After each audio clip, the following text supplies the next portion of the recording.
dangerous weather situations, specially equipped receivers are automatically activated to warn of the impending hazard.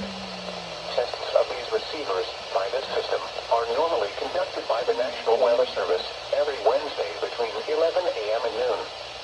When there is the threat of or existing severe weather in the area on Wednesday, the test is postponed until the next available good weather day.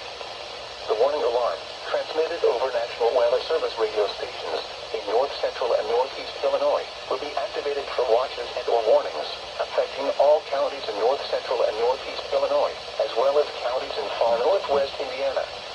Reception of this broadcast in the alarm zone will vary at any given location.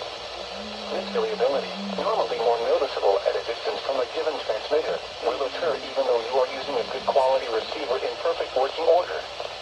This concludes the tone alarm test. We will now return to